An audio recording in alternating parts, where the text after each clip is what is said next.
Hey, it's Mark Lanier with your video thought for the day. All right. When I met my wife, Becky, I was in high school.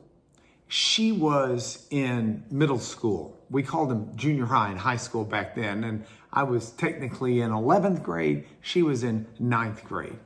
And our high school debate coach had sent me back to the middle schools where Becky was to try to persuade the students who had taken speech as an elective in 9th grade to enter into the debate program once they got to high school.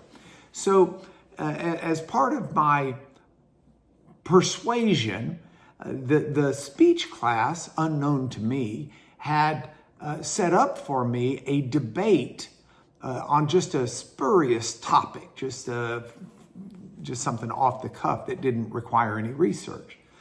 And they selected Becky, my wife, to debate me.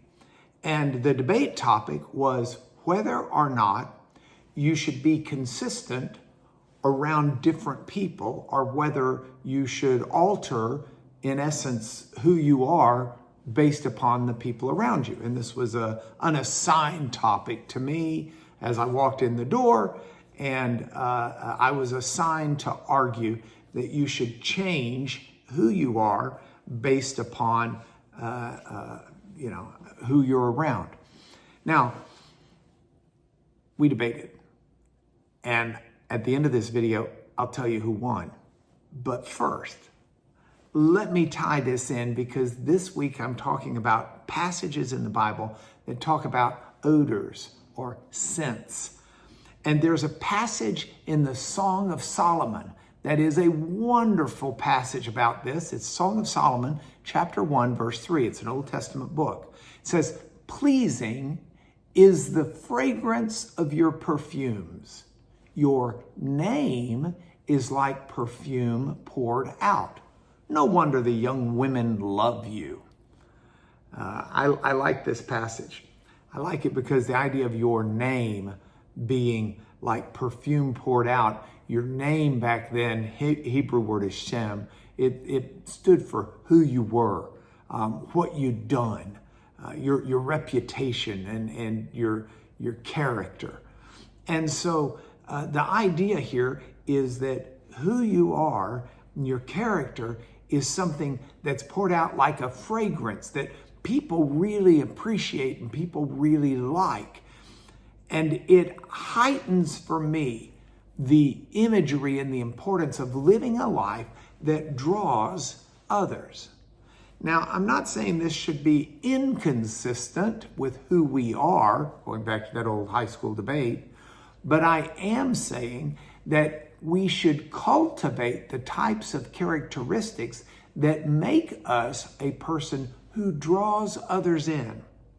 Now, what are these characteristics? I talk about them a lot on these videos. The fruit of the Spirit is a great place to start.